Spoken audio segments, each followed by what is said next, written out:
नमस्कार श्रुति साहित्य को आपण मानक स्वागत। आज पढ़िबा रामचंद्र बेहेरांकर एक सुंदर गल्पर ना हेउची सुस। आरंभ करिबा गल्पटी किछि भाबिबा किंबा केवडे खसी जिबा पई उपाय नथिला।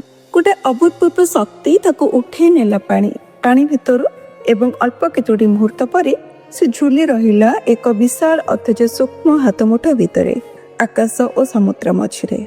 घटनाटी एमिति अप्रत्याशित भावरे तार समस्त सतर्कता और अनुमान को पराजित करी घटिजिब बोली सेपा जानी था किपरि केही कोन जानि पारे। पर मुहूर्त रे कोन घटिबो हेतु हेला दिनो से बंची रहितिला समुद्र भितरे जेमिति बंची रहिबे पृथ्वी रे अनाहुत बेला पर्यंत। चारोटी गोड़ और बेक समेत मुह काढ़ी से जाउथिला एणे तेणे पार पर्यंत चारिआडे नजर देई और सावधानता अवलंबन करी विधातांक दयरू ता पिठी और पेट बेस टाणुआ थिले मध्य समुद्र भली एक अनंत इलाका रे से संतोषजनक भाव आत्म प्रत्ययशील नथिला। से देखुथिला आहुरी अनेक बड़ बड़ जीव माननकु जो माने अन्य माननक प्रति बेस निर्दय और संपूर्ण सहानुभूतिहीन होई पड़ंती निजर स्थिति संरक्षण सकाशे।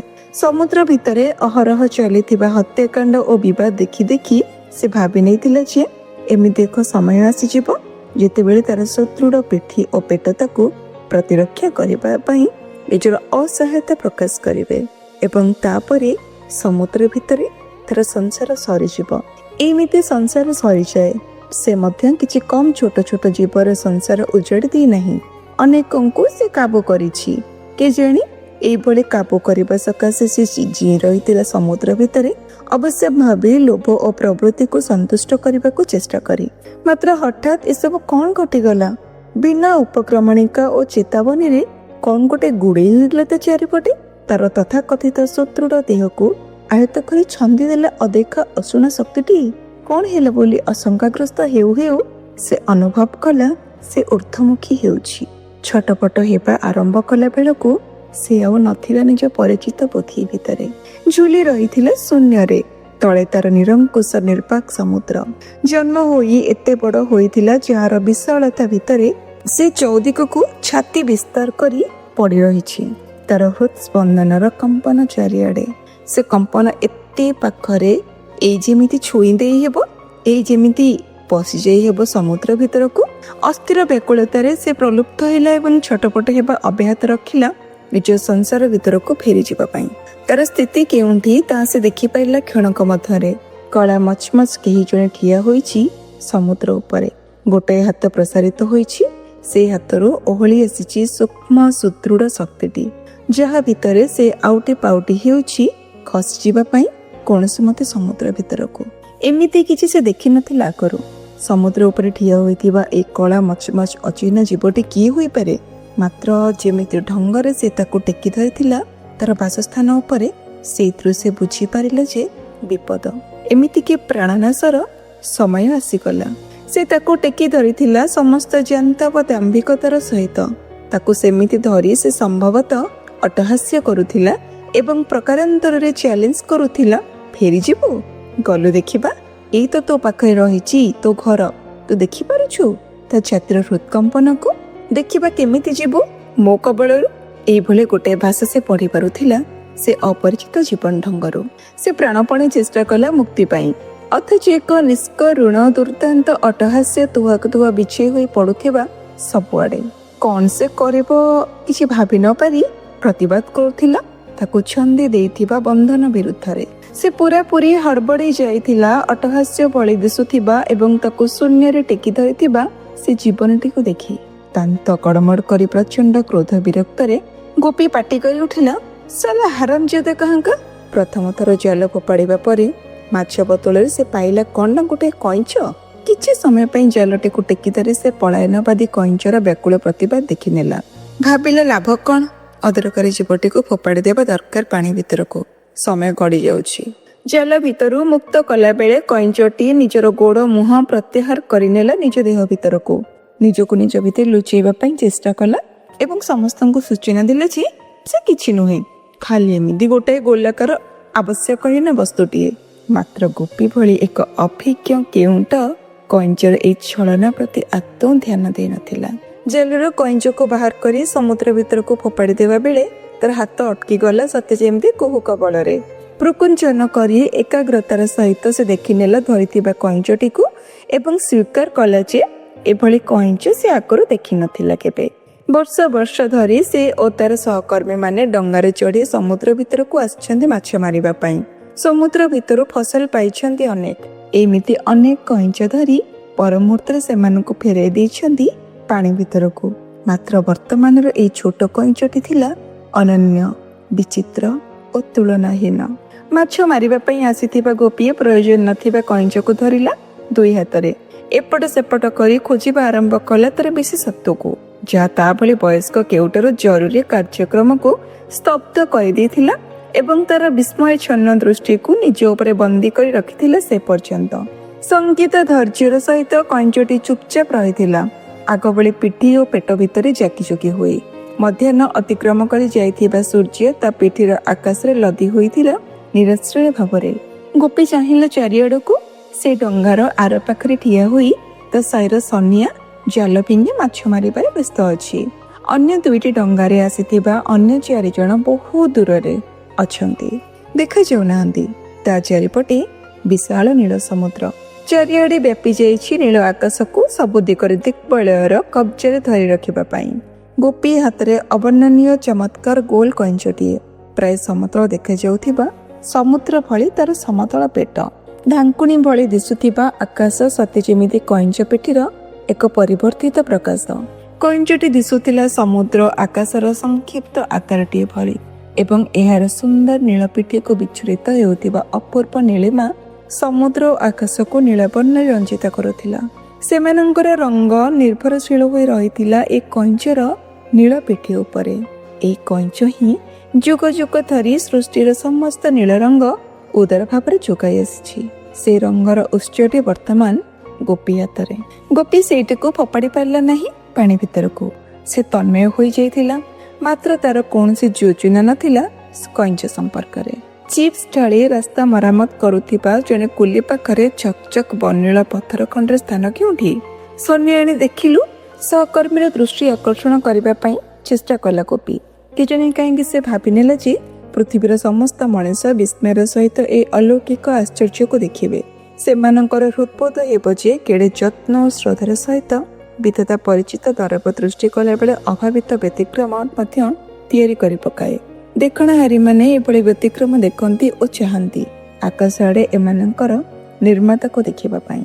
ଗୋଟିଏ ହାତରେ ଜାଲ ଧରି ଅନ୍ୟ ହାତ ପାପୁଲିରେ କପାଳ ଓ ବେକର ଝାଳ ପୋଛିଲା ସନିଆ। ଚାହିଁଲା ଗୋପୀ ଆଡ଼େ ଏବଂ ପଚାରିଲା, କ'ଣ? ଏଇ ଦେଖ। ହାତରେ ଧରିଥିବା କଇଁଚକୁ ଗୋପୀ ଦେଖାଇଲା। କ'ଣ ଏ କଇଁଚ? ସନିଆ ଏକରକମ ଆଶ୍ଚର୍ଯ୍ୟ ହତାଶ ହେଲା। ଗୋଟେ ମାମୁଲି କଇଁଚ ପାଖରେ ଏମିତି କେଉଁ ବୈଶିଷ୍ଟ୍ୟ ରହିଛି ଯେ ସେ ମାଛ ମାରି ସ୍ଥଗିତ ରଖି ତାକୁ ଚାହିଁ ବସିଥିବ?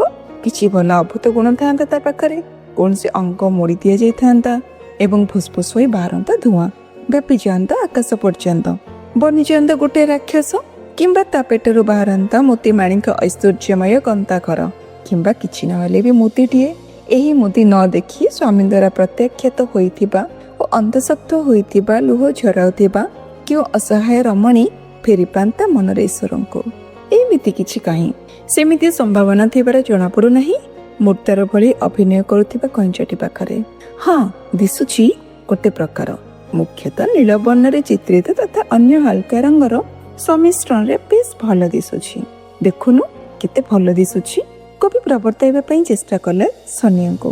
ଆମେ ଅନେକ କଇଁଚ ଦେଖିଛେ, ହେଲେ ଏମିତି ସୁନ୍ଦର କଇଁଚ କେବେ ବି ଧରା ଦେଇନଥିଲା ଆମ ଜାଲରେ।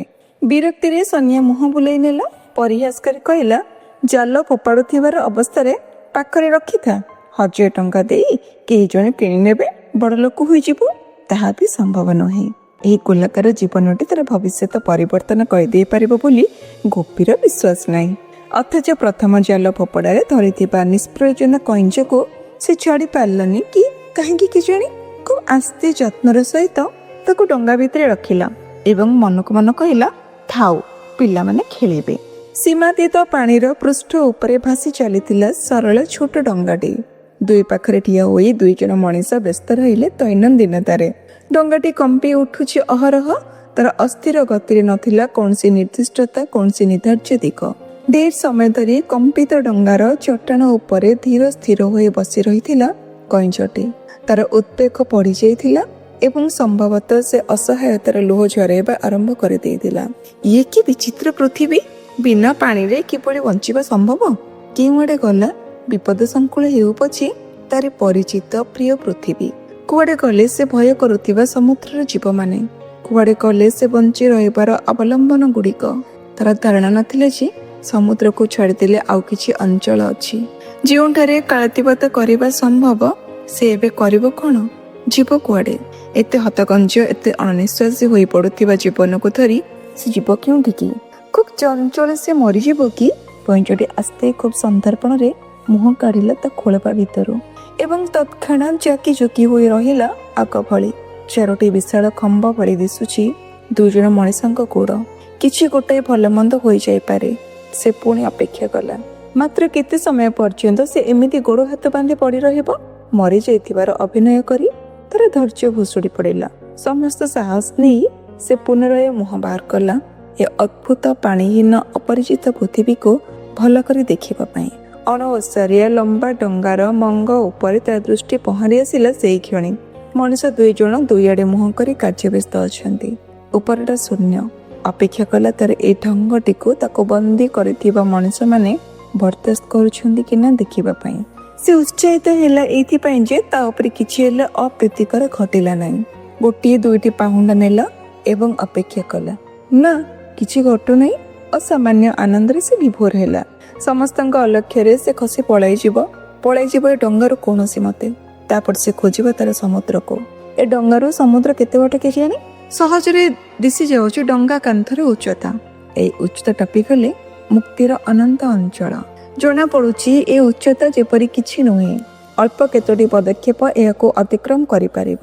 କଇଁଚଟି ଚେଷ୍ଟା କଲା ଡଙ୍ଗାର ପାଚେରୀ ଚଢ଼ିବା ପାଇଁ। ଚେଷ୍ଟା କଲା ଏବଂ ଖସି ଆସିଲା ବାରମ୍ବାର ଡଙ୍ଗାର ଚଟାଣ ଉପରକୁ।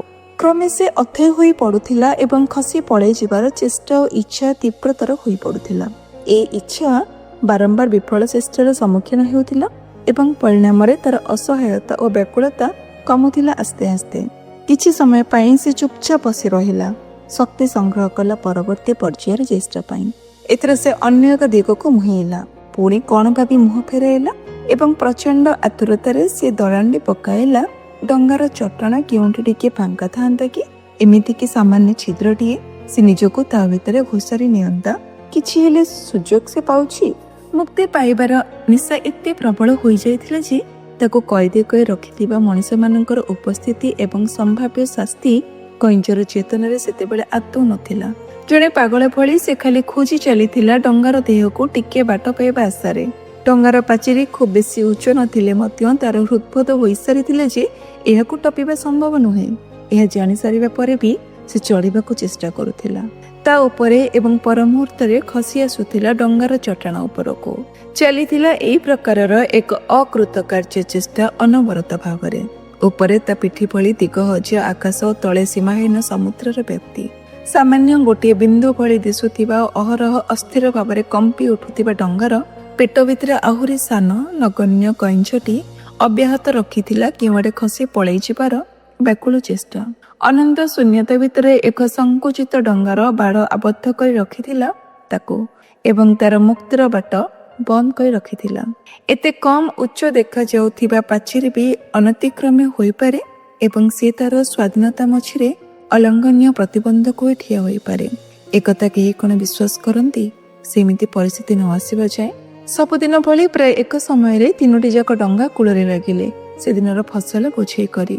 କୂଳରେ ଅପେକ୍ଷା କରିଥିବା ସବୁଦିନ ଭଳି କେଉଟ ବସ୍ତିର 8-9 ଜଣ ପିଲା ଦକ୍ଷ ବାପା ମାଙ୍କର ପ୍ରତ୍ୟାବର୍ତ୍ତନକୁ ସେମାନେ ସମସ୍ତେ 6-10 ବର୍ଷ ବୟସର, ସମସ୍ତେ ମହିଳା, ନିରକ୍ଷର, ଅଧା ଲଙ୍ଗଳା। ସମୁଦ୍ର କୂଳରୁ କିଛି ଦୂରରେ ସେମାନଙ୍କର ବସ୍ତି। ବଖରାଏ ଲେଖା ଅଳ୍ପ କେତୋଟି ଘର, ବାରମ୍ବାର ବତାସରେ ଉଡ଼ି ଯାଉଥିବା ଛପର। କୌଣସି ମତେ ଘରର ସୀମା ନିର୍ଦ୍ଧାରଣ କରୁଥିବା କାନ୍ଥ, ସୁ ସୁ ପବନ ସତ୍ତ୍ୱେ ଅବାଧ୍ୟ ହୋଇ ନିଜର ସ୍ଥିତି ବଜାୟ ରଖିଥିବା ଶୁଖୁଆ ଓ ପଚା ମାଛର ଗନ୍ଧ। ରାଶି ରାଶି ବାଡ଼ିର ସ୍ତୂପ ଭିତରେ ଗୋଡ଼ ଲୁଚି ଠିଆ ହୋଇଥିବା ଝାଉଁଗଛ। ଏଇ ହେଲା କେଉଟ ବସ୍ତିର ପରିପାଟି।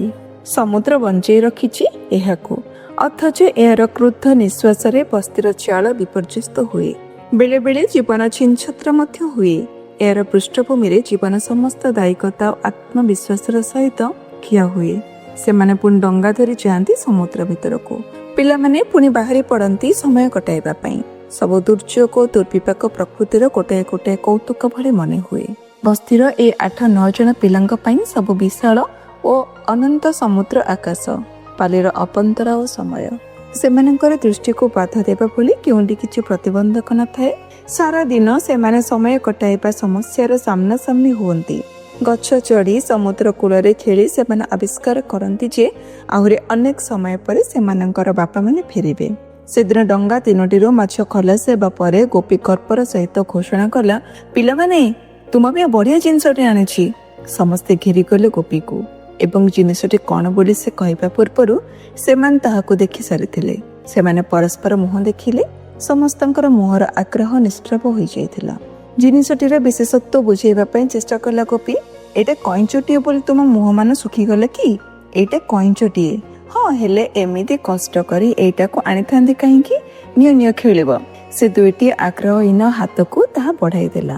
ପିଲାମାନେ କଇଁଚକୁ ଦେଖୁଥିବା ବେଳେ ସେମାନଙ୍କର ସନ୍ତୁଷ୍ଟ ବାପାମାନେ କୂଳର ବାଲି ଅତିକ୍ରମ କରି ଫେରି ଯାଉଥିଲେ ବସ୍ତିକୁ। ସୂର୍ଯ୍ୟ ଦିଗ୍ବଳୟ ପାଖାପାଖି ସେତେବେଳେ ସମୁଦ୍ର କୂଳ ନିର୍ଜନ ଓ ପରିତ୍ୟକ୍ତ। କେବଳ କଇଁଚଟି କେନ୍ଦ୍ରବିନ୍ଦୁ ହୋଇ ରହିଥିଲା ଜଣଙ୍କ ହାତରେ ଏବଂ ସମସ୍ତେ ତାକୁ ଘେରି ଏକ ବ୍ୟୁହ ରଚନା କରିଥିଲେ। ସେଇଟିକୁ ଏକ ଆକର୍ଷଣୀୟ ଦର୍ବ ବୋଲି ଗ୍ରହଣ କରିବା ପାଇଁ ଚେଷ୍ଟା କରୁଥିଲେ।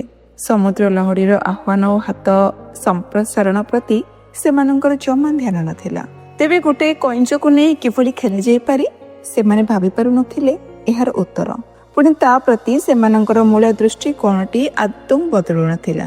ସେମାନେ ତାହାକୁ କଇଁଛ ବୋଲି ହିଁ ଭାବୁଥିଲେ। ସେମିତି କିଛି ଅସାଧାରଣ ବ୍ୟତିକ୍ରମ ବୋଲି ମନେ କରୁନଥିଲେ। ସେତେବେଳେ କଇଁଚର ଉଦ୍ବେଗ ହୃତ୍କମ୍ପନ ବଢ଼ିଯାଇଥିବା ଅସମ୍ଭବ ଭାବରେ ମୁକ୍ତି ପାଇଁ ନିଷ୍ଫଳ ଅନ୍ୱେଷଣ ତାକୁ କ୍ଳାନ୍ତି କରିଦେଇଥିଲା। ପୁଞ୍ଜୀଭୂତ କ୍ଷୋଭ ପ୍ରତିବାଦରେ ତାର ତନ୍ତ୍ରୀ ଜଡ଼ସଡ଼ ହୋଇଯାଉଥିଲା। ପୁଣି ସେ ଆର୍ତ୍ତନାଦ କରୁଥିଲା ପରାଜୟର ଦଂଶନରେ। ତାର ଅଭ୍ୟସ୍ତ ପୃଥିବୀରୁ ବିଚ୍ଛିନ୍ନ ହେବା ଫଳରେ ସେ ନିଜର ଚେତନାକୁ ଭଲ କରି ଧରି ରଖିପାରୁନଥିଲା। ତାର ହଂସ ଉଡ଼ି ଯାଉଥିଲା ଅସମ୍ଭବ ଶୋଷରେ। ପାଣିହୀନ ଶୂନ୍ୟତା ସହିତ ଆଦୌ ସାଲିସ କରିପାରୁନଥିଲା ତା ଜୀବନ। ଅଣନିଶ୍ୱାସୀ ହୋଇ ସେ ନିଃସହାୟ ଭାବରେ ଅପେକ୍ଷା କଲା କୌଣସି ଗୋଟିଏ ମୁହୂର୍ତ୍ତକୁ, ମୁକ୍ତିର ମୁହୂର୍ତ୍ତ ଯାହାର ସମ୍ଭାବନା ନଥାଏ କିମ୍ବା ମୃତ୍ୟୁର ମୁହୂର୍ତ୍ତ ଯାହା ଆସିବାରେ ଅଯଥା ବିଳମ୍ବ କରେ। ଧରିଥିବା ପିଲାଟି ତାକୁ ତଳେ ପକାଇ ଦେଲା ଏବଂ କହିଲା, ଏଇଟା ମରିଗଲା ଭଳି ଜଣାପଡ଼ୁଛି। ଚାଲ ଆମେ ଦୂରରେ ଠିଆ ହେବା, ବଞ୍ଚିଥିବ ଯଦି ଚାଲିବ। ଆମକୁ ଦେଖିଲେ ଶଳାଟି ହାତ ମୁହଁ ପଦାକୁ ବାହାର କରିବ ନାହିଁ। ସମସ୍ତେ ଠିଆ ହେଲେ କିଛି ଦୂରରେ। ତଳେ ଆପାତତଃ ଶୁଖିଲା ଅସମତଳ ବାଲି। କଇଁଚଟି ଆସ୍ତେ ମୁହଁ କାଢ଼ିଲା। ତା ସାମ୍ନାରେ ଅନନ୍ତ ନୀଳିମା ତାର ପୃଥିବୀ। ସହସା ସେ ଉତ୍ଫୁଲ୍ଲିତ ହେଲା ଏବଂ ପ୍ରାଣପଣେ ଧାଇଁବା ଆରମ୍ଭ କଲା ତାର ପୃଥିବୀ ଆଡ଼େ। ବଞ୍ଚିଯିବେ, ଶୁଭିଲା ଏକ ଉତ୍ସାହୀ ଚିତ୍କାର ଏବଂ ତାପରେ କ'ଣ ଘଟିଲା ତା ବୁଝିପାରିଲାନି କଇଁଚଟି। ତା ମୁହଁ ଉପରେ ସେ ଶକ୍ତ ଆଘାତଟି ଅନୁଭବ କଲା। କିଛି ବାଟ ଶୂନ୍ୟରେ ଉଠି ପଡ଼ି ରହିଲା ଅନେକ ଦୂରରେ। ପାଣିର ଧାରରୁ ଢେର ବ୍ୟବଧାନରେ ଆପଣା ଛାଏଁ ତାର ଗୋଡ଼ ମୁହଁ ପଶିଗଲେ ତା ପିଠି ପେଟ ଭିତରକୁ। ତା ଭିତରୁ ସେ ଦେଖିପାରିଲା ତା ସାମ୍ନାରେ ତାକୁ ନେଇ ଖେଳ ଆରମ୍ଭ କରିଥିବା କେତେ ଜଣଙ୍କୁ। କେତେବେଳେ ଏମିତି ଖେଳ ହୁଏ କି ଜାଣେ? ପାଖରେ ଠିଆ ହେଲେ ଗୋଡ଼ ମୁହଁ ଜମା ବାହାର କରୁନି। ଆଣିଲେ ସେ ବାଡ଼ିଟା, ଆର ଗୋଡ଼ ହାତ ବାହାର କରିବା। ଆଉ ଜଣେ କହିଲା, ପ୍ରସ୍ତାବ ଅନୁସାରେ ଜଣେ ଆଣିଦେଲା 3-4 ଫୁଟର ଶକ୍ତ ବାଡ଼ିଟିଏ। କହିଲା, ଏହାର ପିଠି ଉପରେ ବାଡ଼ିଟି ରଖୁଛି, ତୁମେ 2 ଜଣ ବାଡ଼ିର 2 ମୁଣ୍ଡରେ ଠିଆ ହୁଅ, ଗୋଡ଼ ମୁହଁ ବାହାରି ପଡ଼ିବ। ସେଇଆ କରାଗଲା। ଚିକଣ ପିଠି ଉପରୁ ଖସି ଆସୁଥାଏ ବାଡ଼ିଟା, ମାତ୍ର ତାର 2 ମୁଣ୍ଡରେ ଯେଉଁ ଓଜନ ଠିଆ ହେଉଥିଲା ତା ଫଳରେ କଇଁଚର ଗୋଡ଼ ମୁହଁ ବାହାରକୁ ବାହାରି ଆସୁଥିଲା ବେଳେ ବେଳେ। ପରେ କିନ୍ତୁ ତାର ଗୋଡ଼ ମୁହଁ ତ ଦୂରର କଥା, କଇଁଚଟି ଆଦୌ ଦେଖାଗଲା ନାହିଁ। ପୋତି ହୋଇଗଲା ବାଲି ଭିତରେ। ତା ଉପରୁ ବାଡ଼ିଟି କାଢ଼ି ନିଆଗଲା। ଅନ୍ୟ ଜଣେ ବାଲିର ପରସ୍ତରେ ତାହାକୁ ପୋତି ଦେଲା ଏବଂ କହିଲା, ଭିତରୁ ଆସିପାରୁଛି କି ନା ଦେଖିବା। ସେ ଏତକ କହିଛି କି ନାହିଁ, କଇଁଚଟି ବାଲିର ପଲସ୍ତରା ଅମାନ୍ୟ କରି ଉଠି ଆସିଲା ଉପରକୁ ଏବଂ କାହାରିକୁ ଭୟ ନ କରି ଚାଲିବା ଆରମ୍ଭ କଲା। ସମସ୍ତଙ୍କୁ ତିରସ୍କାର ଅମାନ୍ୟ କରି ସେ ବାସ୍ତବିକ ଦୌଡ଼ିବାକୁ ଲାଗିଲା। ତା ଗତିରେ ଥିଲା ନିର୍ଭୀକ ସ୍ପର୍ଦ୍ଧା। ସେ ସୂଚାଇ ଦେଉଥିଲା ଯେ ଏମିତି ସଙ୍କଟ ସମୟରେ ଜୀବନ ନିଜକୁ ବାଜି ଲଗାଇ ଦିଏ ନିଜକୁ ରକ୍ଷା କରିବା ପାଇଁ। ସେତେବେଳେ ନିର୍ଭୟର ସହିତ ଜୀବନ ଗ୍ରହଣ କରି ନିଏ ବାହାରର ସମସ୍ତ ଚ୍ୟାଲେଞ୍ଜକୁ। ସମସ୍ତ ବିପଦର ସମ୍ମୁଖୀନ ହେବା ପାଇଁ ସେ ଅଣ୍ଟା ଭିଡ଼ି ବାହାରି ପଡ଼େ। ପରିଣାମ କ'ଣ ହେବ ତା ହିସାବ କରିବାକୁ ଫୁର୍ସତ ନଥାଏ ତା ପାଖରେ। କଇଁଚଟି ଦୌଡ଼ିଲା ଏକ ରକମ। ସମସ୍ତେ କୌତୁକର ସହିତ ଦେଖିଲେ ଏଇ ଦୃଶ୍ୟକୁ। ତା ଚାରିପଟେ ଘେରିଯିବା ପାଇଁ ସେମାନଙ୍କୁ ବେଶୀ ସମୟ ଲାଗିଲା ନାହିଁ। ବଲ୍ ଭଳି ଖେଳିବା ପ୍ରସ୍ତାବ ଦେଲା ଜଣେ। ବଲ୍ ଭଳି ଗୋଡ଼କୁ କାଟିବ, ଏଇଟା ଟାଣୁଆ ହୋଇଛି ପାରି। ଅନ୍ୟ 2-3 ଜଣଙ୍କର ନିରୁତ୍ସାହିତ ଉତ୍ତର ଶୁଭିଲା। ଶୁଣ, ଏମିତି କରିବା। କଇଁଚଟି ଯାହା ପାଖରେ ପହଞ୍ଚିବ ସେ ତାର ପେଟ ତଳେ ଗୋଡ଼ ରଖି ଗୋଡ଼ରେ ହାତକୁ ଫୋପାଡ଼ିବ ଉପରକୁ। ଏମିତି କଲେ ଗୋଡ଼କୁ ବାଧିବ ନାହିଁ। ପ୍ରସ୍ତାବଟି କାର୍ଯ୍ୟକାରୀ ହେଲା ତତ୍କ୍ଷଣାତ୍। ଚାଲିଲା କିଛି ସମୟ ପାଇଁ ଏଇ ଖେଳ। କଇଁଚଟି ଉଠୁଥାଏ ଶୂନ୍ୟତା ଭିତରକୁ ଏବଂ ପଡ଼ୁଥାଏ ବାଲି ଉପରେ। ଏମିତି ନିରବଚ୍ଛିନ୍ନ ଭାବରେ ଖେଳ ଚାଲିଲା ଯେ କଇଁଚଟି ସଂଜ୍ଞାହୀନ ହୋଇଗଲା। ନିଜକୁ ସେ ଆଉ ଅନୁଭବ କରିପାରିଲା ନାହିଁ। ଗୋଡ଼ ମୁହଁହୀନ ଏକ ଗୋଲାକାର ବସ୍ତୁରେ ପରିଣତ ହୋଇ ସେ ପଡ଼ୁଥାଏ ପୃଥକ ସ୍ଥାନମାନଙ୍କରେ। ମାତ୍ର ଏମିତି କେତେବେଳ ଯାଏଁ ବା ଖେଳ ଚାଲୁ ରଖିବା ସମ୍ଭବ ହୋଇଥାନ୍ତା? ସମସ୍ତଙ୍କ ଆଗ୍ରହ ହଜିଗଲା। କ୍ଳାନ୍ତି ଓ ବିରକ୍ତି ଭିତରେ ହାଲିଆ ହୋଇ ସମସ୍ତେ ଘର ମୁହାଁ ହେଲେ। ଆଉ କିଛି ସମୟ ପରେ ସୂର୍ଯ୍ୟର ଅବଶିଷ୍ଟାଂଶ ସମୁଦ୍ର ଭିତରେ ହିଁ ହଜିଯିବ। ପରିତ୍ୟକ୍ତ ଖେଳନା ଭଳି ଦୀର୍ଘ ସମୟ ପର୍ଯ୍ୟନ୍ତ କଇଁଚଟି ପଡ଼ି ରହିଲା ବାଲି ଜର୍ଜରିତ ହୋଇ ପାଣିଧାରର ଅଳ୍ପ ଦୂରରେ।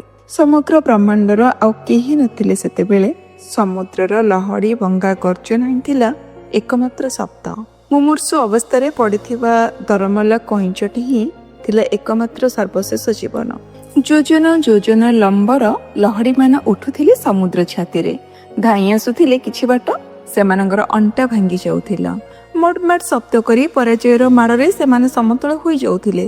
ଅନ୍ତହୀନ ପ୍ରକ୍ରିୟା ଚାଲିଥିଲା ଏମିତି। ଅଥଚ ବାଲିର କାନ୍ଥ ଅତିକ୍ରମ କରି କେଉଁଆଡ଼େ ଖସି ପଳାଇ ଯିବାର ଉପାୟ ନଥିଲା। ଅନନ୍ତ କାଳର ବନ୍ଦୀ ଏହି ସମୁଦ୍ର ଅବ୍ୟାହତ ରଖିଥିଲା ମୁକ୍ତିର ସ୍ୱପ୍ନକୁ। ସେ ବିଧ୍ୱସ୍ତ ସ୍ୱପ୍ନ ରାଶି ରାଶି ବୁଦବୁଦ ହୋଇ କେଉଁଆଡ଼େ ନିଶ୍ଚିହ୍ନ ହେବା ପୂର୍ବରୁ, ପୁଣି ରାଶି ରାଶି ବୁଦବୁଦ ଗୋଟାଏ ଲହଡ଼ିର ଅଣ୍ଟା ଭାଙ୍ଗିବା ପୂର୍ବରୁ ପୁଣି ଏକାଧିକ ଲହଡ଼ି, ତାପରେ ସଂଖ୍ୟାହୀନ ଲହଡ଼ିର ବିଶ୍ୱସ୍ତ ପ୍ରତିଶ୍ରୁତି। ଏପରେ କ'ଣ କରାଯାଇପାରେ? ଏକ ଅସ୍ପଷ୍ଟ ଖଣ୍ଡିତ ଚେତନା ଫେରି ଆସୁଥିଲା କଇଁଚ ପାଖକୁ। ସେ ଚେଷ୍ଟା କଲା ମୁଣ୍ଡ ଓ ଗୋଡ଼ ବାହାର କରିବା ପାଇଁ। ନା, ହେଉନି। ତା ଦେହର ସମସ୍ତ ସନ୍ଧି ବାଲିରେ ଭରପୁର। ସେ ଚେଷ୍ଟା କଲା ଆଉ ଥରେ। ଅବରୁଦ୍ଧ କରିଥିବା ବାଲିର କାନ୍ଥ କିଛି ଅଂଶରେ ଧସଡ଼ି ପଡ଼ିଲା। ମୁହଁ କାଢ଼ି ଦେଖିବାକୁ ଚେଷ୍ଟା କଲା ସେ। ସବୁ କୁହୁଡ଼ି ଢଙ୍କା ଜାଲୁଆ। ସେ ନିଷ୍ପ୍ରଭ ଦୃଷ୍ଟିରେ ସେ କିନ୍ତୁ ଦେଖିପାରିଲା ତା ପୃଥିବୀ ସୀମା, ସମୁଦ୍ରର ପାଣିଧାର। ସେ ଅସ୍ଥିର ହୋଇ ପଡ଼ିଲା ଅସମ୍ଭବ ଭାବରେ। ନିଜ ପ୍ରତି ଏକ ତୀବ୍ର ଆବେଗରେ ସେ ସତେ ଯେପରି ଓଦା ହୋଇଗଲା। ନିଜକୁ ସେ ଏତେ ଭଲ ପାଇନଥିଲା ଆ ପୂର୍ବରୁ। ଜୀବନ ଏତେ ମମତା ସ୍ନେହ ଦାବି କରେ ବୋଲି ଧାରଣା ନଥିଲା ତାର। କିନ୍ତୁ କାହିଁ ସେ ତ ଚାଲିପାରୁନି ଆଦୌ। ଅବଶ ହୋଇ ପଡ଼ିଲା ସେ କିଛି ସମୟ ପାଇଁ। ବର୍ତ୍ତମାନ ସବୁ ଦୁଃସ୍ୱପ୍ନ ଭଳି ଜଣାପଡ଼ୁଛି। ପାଣିରୁ ତାକୁ ଟେକି ଆଣିବା ଠାରୁ ଆରମ୍ଭ କରି ବର୍ତ୍ତମାନର ଅର୍ଦ୍ଧମୃତ ଅବସ୍ଥା ପର୍ଯ୍ୟନ୍ତ। ଏମିତି କାହିଁକି ଘଟିଲା କେଜାଣି? ଏମିତି କ'ଣ ଘଟେ? ଗୋଟିଏ ଜୀବନକୁ ତା ସ୍ନେହର ପୃଥିବୀ ଭିତରେ ଉଠେଇ ନିଆଯାଏ ଏବଂ ନିଷ୍କରୁଣ ନୃଶଂସ ଅତ୍ୟାଚାର ପରେ ତାକୁ ଏମିତି ଅକାମୀ କରି ପକାଇ ଦିଆଯାଏ ତା ପୃଥିବୀ ଠାରୁ ଅଳ୍ପ ଦୂରରେ। ଇଏ ପୁଣି କି ଅଦ୍ଭୁତ ପରିବେଶ! ଚାରିଆଡ଼େ ବାଲିର ଐଶ୍ୱର୍ଯ୍ୟ, ଯାହା ସହିତ ସେ ବଞ୍ଚି ରହିଥିବା ପୃଥିବୀର ଲେଶ ମାତ୍ର ସାମଞ୍ଜସ୍ୟ ନାହିଁ। ଜୀବନ ଯଦି ଏଇଭଳି ପରିବେଶ ଭିତରକୁ ଟଣା ହୋଇ ଆସେ ଏବଂ ଏଇଭଳି ନିର୍ମମତାର ସମ୍ମୁଖୀନ ହୁଏ, ତେବେ ଜୀବନ କ'ଣ ଅଭିଶାପ? କିନ୍ତୁ ତାହାକୁ ବଞ୍ଚାଇ ରଖିବା ପାଇଁ ଏତେ ବ୍ୟାକୁଳତା ଆସେ କେଉଁଠୁ? କାହିଁକି? ସମସ୍ତ ଶକ୍ତି ଏକାଠି ଠୁଳ କରି କଇଁଚଟି ଚାଲିବା ଆରମ୍ଭ କଲା ମାତ୍ର ଗୋଟିଏ ପଦକ୍ଷେପ। ତାପରେ ସେ ପୁଣି ପଡ଼ି ରହିଲା। ଆଉ ହେବନି ବୋଧହୁଏ। ଅଥଚ କେଡ଼େ ପାଖରେ ଅଛି ତାର ସମୁଦ୍ର। କେଡ଼େ ପାଖରେ ସତେ! ଏଇ ଯେମିତି ଛୁଇଁ ଦେଇ ହେବ। ଏଇ ଯେମିତି ସେ ବୁଲିବ ତାର ନୀଳିମା ଭିତରେ। ଶେଷହୀନ ସ୍ୱପ୍ନ ଦେଖିବ, ସୃଷ୍ଟି କରିବ ତାର ଉତ୍ତର ପୁରୁଷ। ଏତେ ସୁନ୍ଦର ଭବିଷ୍ୟତ ଅପେକ୍ଷା କରିଛି ତାକୁ ଅଳ୍ପ କେତୋଟି ପାହୁଣ୍ଡ ଦୂରରେ। ଏତେ ଦହଗଞ୍ଜ ହେବା ପରେ ସଂସାରରୁ ଆଉ ଅଧିକ କ'ଣ ଆଶା କରୁଥିଲା ସେ ମୃତପ୍ରାୟ ଏକଦା ସୁନ୍ଦର ଅନନ୍ୟ କଇଁଚଟି? ବର୍ତ୍ତମାନ ତା ଦେହର ଆକର୍ଷଣ ବିବର୍ଣ୍ଣ ହୋଇଯାଇଥିଲା। ତା ଜୀବନ ମଳିନ ହୋଇଯାଇଥିଲା। ତଥାପି ତାର ନିଷ୍ପ୍ରଭ ଆଖିରେ ସ୍ପଷ୍ଟ ହୋଇ ଉଠୁଥିଲା ଏକ ଅପ୍ରତିଦ୍ୱନ୍ଦ୍ୱୀ ଶୋଷ। ସେ ଚାହିଁଥିଲା ସମୁଦ୍ର ଆଡ଼େ ଏମିତି ଢଙ୍ଗରେ ସତେ ଯେପରି ସମୁଦ୍ରର ସମସ୍ତ ପାଣି ତା ଶୋଷ ପାଇଁ ଆଦୌ ଯଥେଷ୍ଟ ନଥିଲା। ସେ ଏମିତି ପଡ଼ି ରହି ସେ କେଜାଣି ଆହ୍ୱାନ କରୁଥିଲା, ବହୁତ ପାଣି ତ ପାଖରେ ଅଛି ବୋଲି ତୋର ଭାରି ଅହଙ୍କାର ପରା। ଗର୍ବିତ ଛାତି ଫୁଲି ଉଠେ। ସନ୍ତୁଷ୍ଟ କର୍ମ ଶୋଷକୁ, ହଁ କେବଳ ମୋରି ଶୋଷକୁ। ନିଜର ପଙ୍ଗୁତା ବିରୁଦ୍ଧରେ ସଂଘର୍ଷ କରି ଚାଲୁ ରଖିଥିଲା କଇଁଚଟି। ତା ସାମ୍ନାରେ ଥିବା ସମୁଦ୍ର କ୍ରମଶଃ ଅଶାନ୍ତ ହୋଇ ପଡୁଥିଲା। ସମସ୍ତ ବାଲିର କାନ୍ତକୁ ପରିହାସ କରି ସେ ଆହୁରି ବ୍ୟକ୍ତ ହେବା ପାଇଁ ପ୍ରାଣମୂର୍ଚ୍ଛା ଉଦ୍ୟମ ଆରମ୍ଭ କଲା। ଅନ୍ୟ ଦିନଠାରୁ ଯଥେଷ୍ଟ ଦୀର୍ଘ, ଯଥେଷ୍ଟ ଉଚ୍ଚ ଲହଡ଼ି ସୃଷ୍ଟି ହେଲା ତା ଛାତିରେ। ବାଲିର କାନ୍ତ ଉପରେ ସେ ହାତ ବଢାଉଥିଲା କିଛି ଗୋଟାଏ ନିଜ ଭିତରକୁ ଆଣିଦେବା ପାଇଁ। ଚାଲିଆ ମୋ ଭିତରକୁ। ସତେ ଯେପରି ସମୁଦ୍ରର ମର୍ମ ସ୍ଥଳରୁ ବାହାରିଲା ଏକ ସ୍ନେହମୟ ବାତ୍ସଲ୍ୟପୂର୍ଣ୍ଣ ଡାକଟି। ବାପରେ ମୋ ଭିତରକୁ ଚାଲିଆ, ଆଉ କେଇଟି ମାତ୍ର ପାହୁଣ୍ଡ, ତାପରେ ତୋତେ ଲୁଚେଇ ରଖି ମୋ ଗର୍ଭରେ। ମୋ ଆଖିର ଲୁହରେ ଧୋଇଦେବି ତୋର ସମସ୍ତ କ୍ଷତ, ପୋଛିଦେବି ତୋ ଦେହର ଯାବତୀୟ ବାଲିର ମଇଳା। ଚାଲିଆ ମୋ ଧନ। କଇଁଚଟି ପ୍ରଲୁପ୍ତ ହେଲା ଏବଂ ପୁଣି ଥରେ ଚାଲିବାକୁ ଚେଷ୍ଟା କଲା। ଜମା ହେଉନି। ସେ ଏବେ କରିବ କ'ଣ? ଅସମତଳ ବାଲିର ଚଟାଣ ଉପରେ ତା ଦେହ କେବଳ ଥରୁଛି, ଜୀବନର ସଂକେତ ଦେଇ। ମାତ୍ର ତାର ଗତିଶୀଳତା କାହିଁ? ଅଳ୍ପ କେତୋଟି ପଦକ୍ଷେପର ବ୍ୟବଧାନ, ଅଥଚ ସେ ତ ପାରୁନି। ସେଦିନ ଭଳି ସମୁଦ୍ର ଏତେ ଅସ୍ଥିର ବିଦ୍ରୋହୀ ହୋଇନଥିଲା। ତାର ଗର୍ଜନରେ ଏଇ ଯେପରି ଖଣ୍ଡ ଖଣ୍ଡ ହୋଇ ଆକାଶ ଭାଙ୍ଗି ଖସି ପଡ଼ିବ ତା ଭିତରକୁ। ବାଲିର କାନ୍ଥ ଭୁଷୁରି ପଡ଼ିବ ରସା ତଳକୁ। ସମୁଦ୍ର ମୁଣ୍ଡ ପିଟୁଥିଲା ତାକୁ ବନ୍ଦୀ କରି ରଖିଥିବା ବାଲିର ପାଚିରି ଉପରେ। ମାତ୍ର ସବୁଥର ରିକ୍ତ ହାତ ତାର ଫେରି ଯାଉଥିଲା ତା ପାଖକୁ। ଚାଲିଆ ମୋ ଭିତରକୁ। ଏ ଆହ୍ୱାନ ଥିଲା ଶେଷହୀନ। ତୋତେ ଭାରି ଶୋଷ ନୁହେଁ? ଚାଲିଆ ମୋ ପାଣି ପିଇ ମତେ ଶୁଖେଇ ଦେ।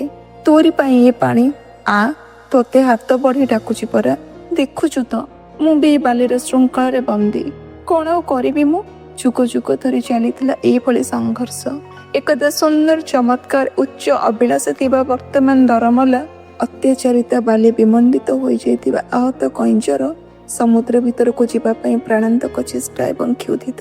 ନିରୁପାୟ ସମୁଦ୍ର ତାକୁ ହାତ ବଢ଼େଇ ନିଜ ଭିତରକୁ ନେଇଯିବାର ବିଗଳିତ ବ୍ୟାକୁଳତା। ଶୋଷ ସନ୍ତୁଷ୍ଟ ହୁଏ ନାହିଁ, କ୍ଷତ ଭଲ ହୁଏ ନାହିଁ। ସମୁଦ୍ରର ଆବେଗ ମୁଣ୍ଡ ପିଟି ହାତ ବଢ଼େଇ ଅହରହ ଲୁହ ମିଶା ସ୍ୱରରେ କହୁଥାଏ, ବାପରେ ଚାଲିଆ ମୋ ଭିତରକୁ। କଇଁଚଟି ଶୁଣେ, ଉଲ୍ଲସିତ ହୁଏ। ଏହି ଦିଶୁଥିବା ପାଣିକୁ ଛୁଇଁବା ବି ସମ୍ଭବ ହୁଏ ନାହିଁ। ସମୁଦ୍ର ଓ ତା ମଝିରେ ଥିବା ବାଲିର ବ୍ୟବଧାନଟି ଅପରାଜୟ ହୋଇ ରହିଥାଏ, ଯେମିତି ଡଙ୍ଗାର ଅନତିକ୍ରମେ ହୋଇ ରହେ ସମୁଦ୍ର ଓ ତା ମଝିରେ। ସେତେବେଳେ କିଏ ବା ପାଖରେ ଥାଏ ଏସବୁ ବୁଝିବା ପାଇଁ? ସ୍ନେହରେ କିଏ ଘୁଞ୍ଚେଇ ଦିଏ କଇଁଚିକୁ ପାଣିର ଧାର ପର୍ଯ୍ୟନ୍ତ। ନିର୍ମମତା ହେଉ ପଛେ କିଏ ବା ତାକୁ ଫୋପାଡ଼ି ଦିଏ ପାଣି ଭିତରକୁ। ମାତ୍ର ସେଦିନର ଘଟଣାଟି ଅଧିକ ବର୍ଣ୍ଣନା କରିବା ସମ୍ଭବ ହେଉନାହିଁ। ବୋଧହୁଏ କଇଁଚ ସମୁଦ୍ରର ଏଇ ମିଳିତ ବ୍ୟାକୁଳତା, ଅସଫଳ ଚେଷ୍ଟା ଆହୁରି ମର୍ମସ୍ପର୍ଶ ଅସହ୍ୟ ହୋଇ ପଡ଼ିଥିଲା। ଏଇଥିପାଇଁ ଏହାକୁ ସମସ୍ତଙ୍କ ଦୃଷ୍ଟିର ଅନ୍ତରାଳକୁ ନେଇଯିବା ସକାଶେ ସ୍ୱର୍ଗ ମର୍ତ୍ତ୍ୟ ମଧ୍ୟରେ ଘନୀଭୂତ ହେଉଥିଲା ଅନନ୍ତ ଅନ୍ଧକାର।